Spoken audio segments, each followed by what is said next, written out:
Search and rescue teams in Florida were doubling back to check on tens of thousands of homes and businesses along the Gulf Coast on Monday after completing an initial search of the area ravaged by Hurricane Ian, one of the most powerful storms ever to strike the United States. We have had people check every address. Kevin Guthrie, Florida's emergency management director, said the first responders have visited about 45,000 homes and businesses.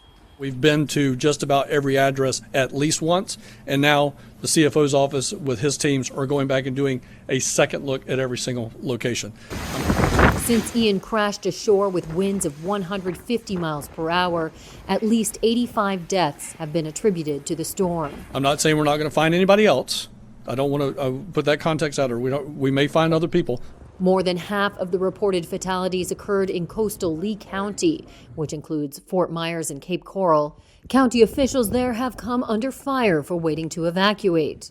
Despite days of warnings that Hurricane Ian was bearing down on Florida's Gulf Coast, officials in Lee County, the storm's eventual ground zero, issued mandatory evacuation orders on September 27th, one day before it made landfall, while counties to the north ordered evacuations on September 26th, shortly after the National Hurricane Center had forecast a storm surge of 4 to 7 feet.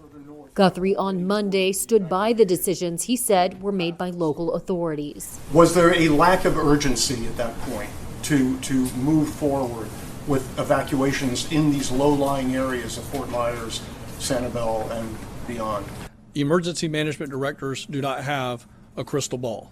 I believe that Lee County and their administration, to include their emergency management director, fire chiefs, and sheriff, made the best decision they felt was right for their community at that time.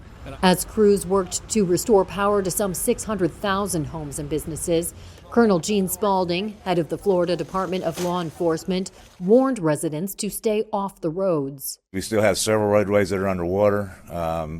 Keep in mind that just because the water recedes don't necessarily mean the roadway is safe to travel on. U.S. property data and analytics company CoreLogic on Friday pegged insured losses for Florida between $28 billion and $47 billion from Hurricane Ian in what could be the costliest storm for the state since Hurricane Andrew in 1992.